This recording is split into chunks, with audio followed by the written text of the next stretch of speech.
everybody, and either welcome or welcome back to my podcast. As always, if you do like this, please rate, comment, and subscribe. You can find me on iTunes, Google Play, Stitcher, SoundCloud, Spotify, and YouTube.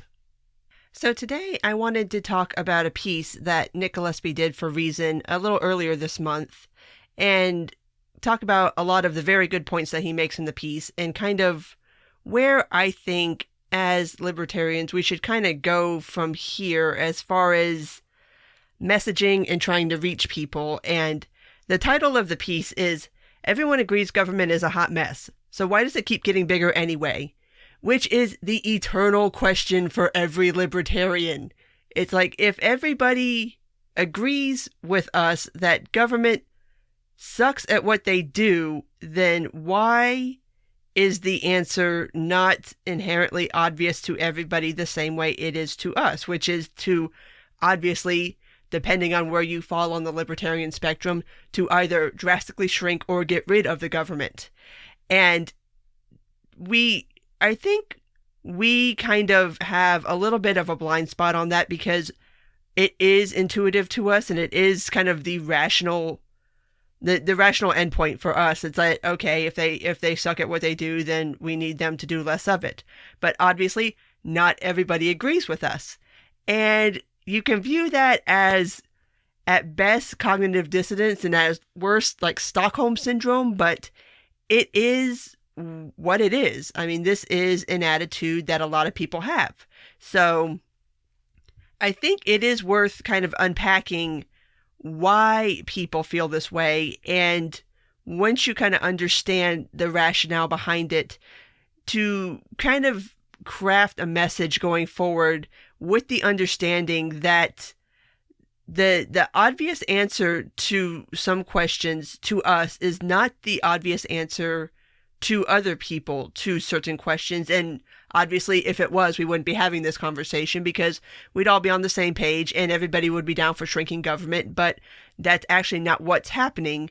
What you're starting to see more and more and more of now is people calling for more government intervening in more areas of life versus the exact opposite, which is what you would think would happen. Is if you thought, like, if everybody thought government was shitty, like, you wouldn't be calling for more government, right? Like, that doesn't make any sense. But here's the reason why, as Nick lays it out, and for what it's worth, I agree with him. Like, the numbers don't lie. Like, it's been shown that over time, even as trust in government has eroded, the want and the desire and the support for more government rises.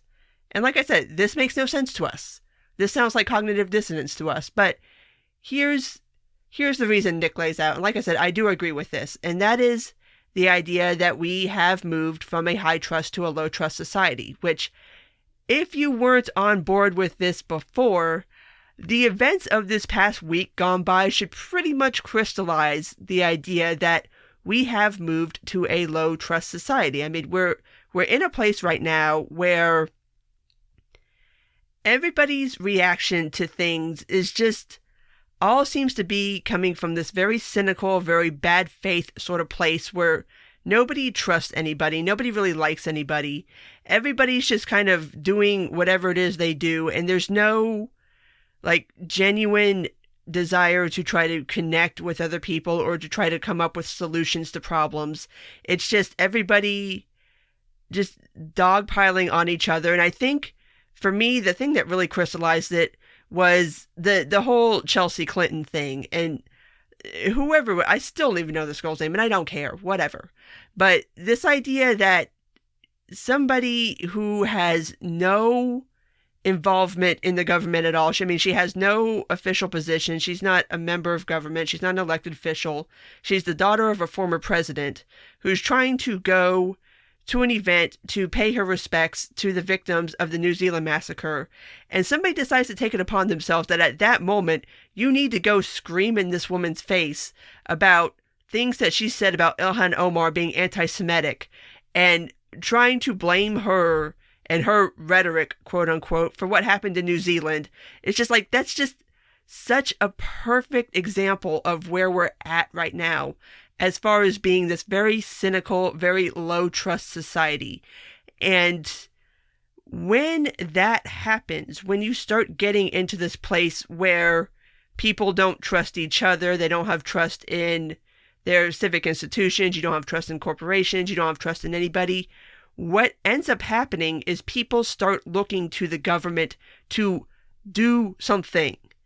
And like I will keep coming back to this. This makes no sense to us. I thoroughly understand that. I can understand everybody who is looking at their listening device right now and being like, that makes no fucking sense, Jen. I know it doesn't make any sense to us, but it does make sense to other people. And that's why it's important to try to understand that there are people that feel this way. And even if those people feel like government sucks and they feel that government is shitty, it's still this desire to have somebody do something to fix the things that you think are wrong with society or certain conflicts or just whatever. You want somebody to fix it. And I think that this really comes down to the devil you know versus the devil you don't. And this is kind of a sticking point, and something that I think libertarians need to work on is that a lot of people, even when you're in this situation where you don't trust Congress, you don't trust the president, you don't trust the Supreme Court, people still cling to these things out of, I'm not entirely sure what, but they do. There's still, like, you can hate these institutions, but still expect them to do the things that you want them to do. Like I said, it doesn't make sense, but this is how people react. And in the piece, it was pointed out that when people are in a low trust society, they start looking for a dictator. They start looking for that kind of dictatorial control to reestablish some kind of order and sense to the country / the world / your life / whatever it is that you feel is out of control. And it's almost like this, to me, it seems like this very like parental thing where it's like when things go wrong in your life, you want to run to mommy and daddy to fix it. And for a lot of people, mommy and daddy is the state. It's the government. So whether you love them, you hate them, you feel somewhere in between, whenever something goes wrong, you run to them to say, fix this, do something, help, help, help. And you're starting to see it not only in like the normal spheres in which people want to go petition government to fix things, you're starting to see it in areas where I personally don't feel, and I'm sure a lot of libertarians agree with me, don't feel that government really belongs, where you're starting to see like people wanting government to regulate social media. Like, I don't see how government would even be able to do that while not running afoul of the First Amendment. I've discussed this before, but it's this idea, and that's something that honestly, I mean, the government shouldn't have anything to do with. Like, the government shouldn't be regulating Facebook or Twitter or YouTube or any other platform because it's not their business. Like, that's not their job. But it's this idea that even if you find government to be this awful, horrible, shitty thing, you still want them to do the things. And like I said, I know it makes no sense to us. It makes no sense to us whatsoever. But it's important to understand that this is the environment that we are living in. This very weird political environment that we live in right now, where there is so low trust and there's so much polarization and there's just so much just crass cynicism and opportunism and people not wanting to demonstrate any kind of trust or faith in each other. So you start turning to the one thing that you think can save you. I mean, government will not save you. We all know this. And if you ask the government to do the things, usually they will not do the things in the way that you want them to do them. And usually they'll do them in the way that actually harms you and doesn't help you. And we all know this. But there still seems to be this weird backslide going on recently, and I'm not entirely sure how exactly you pull out of this, but I do have some ideas about how we as libertarians, if you are of the bent of wanting to promote libertarianism and kind of make it a more widely accepted philosophical and political idea, that maybe in our current weird, low trust, polarized political environment, we can actually view this as something of an opportunity to start reaching out to people who are increasingly finding themselves politically homeless. Like, it seems pretty obvious to me now that both the Democratic Party and the Republican Party seem just dead-ass determined to drive themselves off of their political cliffs. Like, they seem to want to go so far to the extremes of political thought that, and I know this is going to squick a lot of people out. It's kind of squicks me out too to say this, but libertarianism is kind of the center right now. We're at the top of the horseshoe. Like, you've got the whatever the hell is going on in the Democratic Party right now. I don't know. Apparently, everybody and their mom's going to run, and they're going to be some version of far left. And then you've got the GOP that seems perfectly happy to go full Trumpism and stay that way for forever and ever and ever, even after he has long left the office. So what are the people who don't want anything to do with either one of those two things to do? Well, this is where we can come in, guys. This is where we can possibly kind of pop our heads up and give a friendly wave to these people and kind of say, like, hey, hi, we're over here.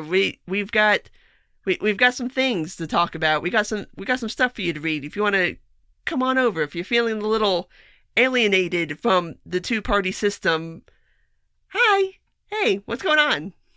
And the first thing that we have to do is come to the realization and kind of admit to ourselves and to each other that we suck at messaging. We're not that great at it. Like, we are good at messaging to each other. We're not super good at messaging to people who aren't already us. And I will go ahead and use this one example as an example. Do not pile on to me because there's plenty of other things that I could have picked, but this is always the one that people want to throw back in our faces, and that's just saying taxation is theft. Yes, we all know this. We can all agree with this. But sometimes when you are trying to talk to people who are not already of your tribe, you have to use a little more words than that. You have to explain to people, like in this example, how and why taxation is theft.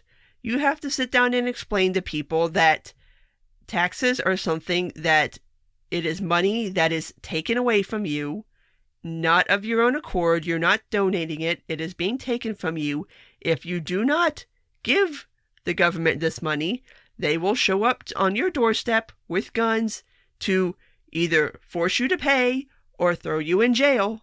This is not, it's compulsory. This is not an option. You don't get to, you don't get to opt out.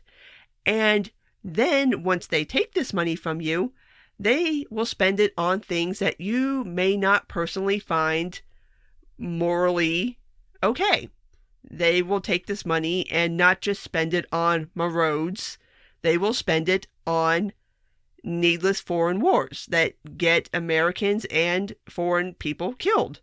They will take this money and use it to fund an overly bloated surveillance state that allows the U.S. government to spy on you legally if they damn well feel like doing it. They will take this money and use it to fund a criminal justice system that throws people into cages for nonviolent offenses and leaves them in said cages until they can figure out a way to get themselves out of said cage, which usually involves either lots of time or lots of money.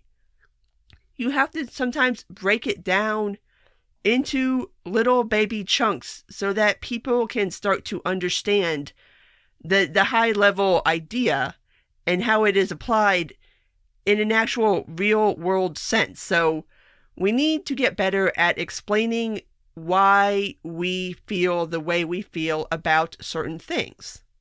And even on the topics that society as a whole is kind of coming around to, as far as like legalizing weed or decriminalizing prostitution, which is something that is starting to pick up steam, which I am very happy to see. And I think that does tie back into the legalization and decriminalization of weed.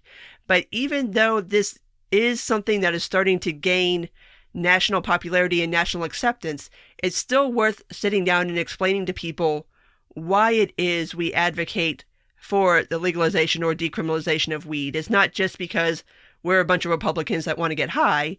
It's because we feel like the government does not have the right to tell you what you can and cannot put in your own body.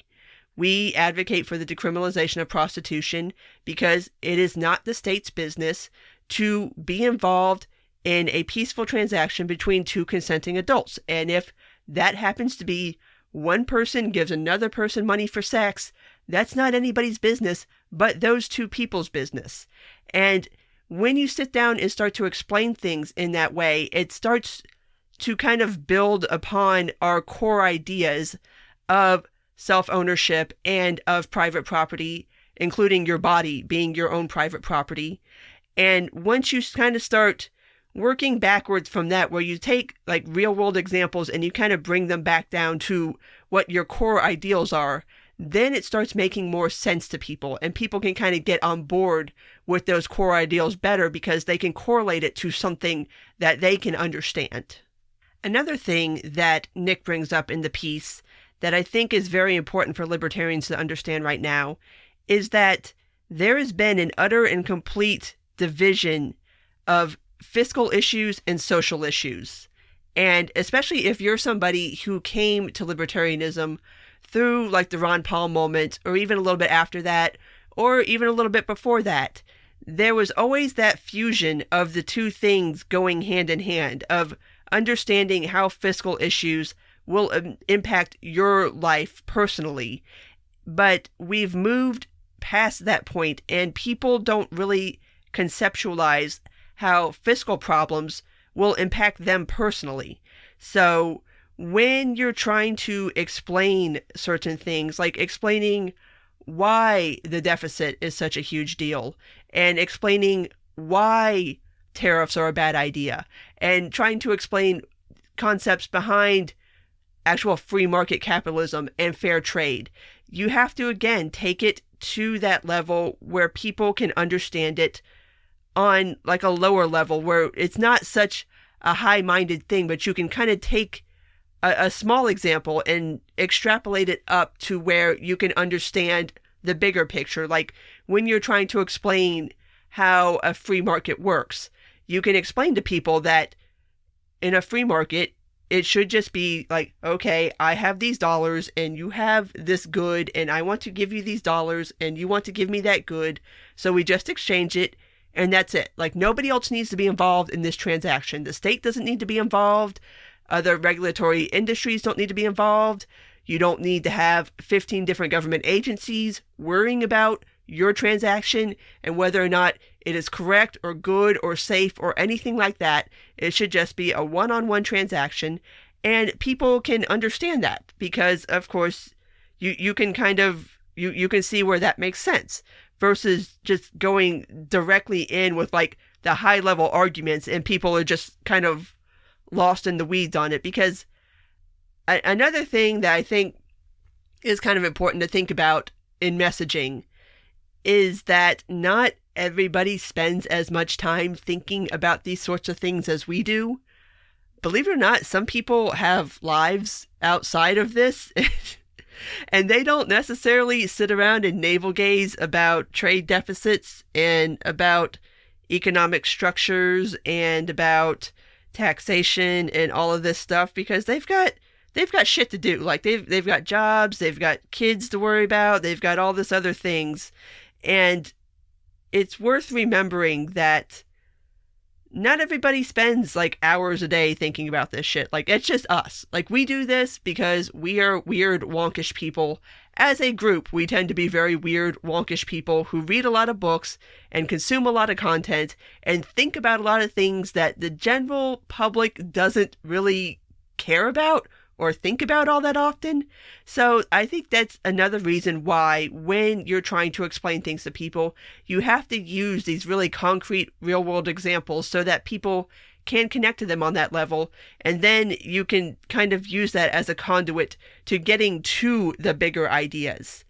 But the last thing that I want to talk about, and I know this is going to really, really, really be the challenge in 2020, and that is convincing people that it's okay to be third party or to be a third party voter. And I'm of two minds of this. Like, I'm not entirely sure how this is going to pan out because, like I said, both of the major parties seem just driven to drive themselves to their extremes. And there will be, I think, a huge swath of people in the middle, probably more so than there has been at any point in my lifetime, who don't want anything to do with either party. But I think the pressure that is going to be put on voters to pick one or the other is going to be so extreme. Like, it's going to be worse than it was in 2016 for voters, where there's just that pressure that, like, you have to go in there and you have to pull the lever for person A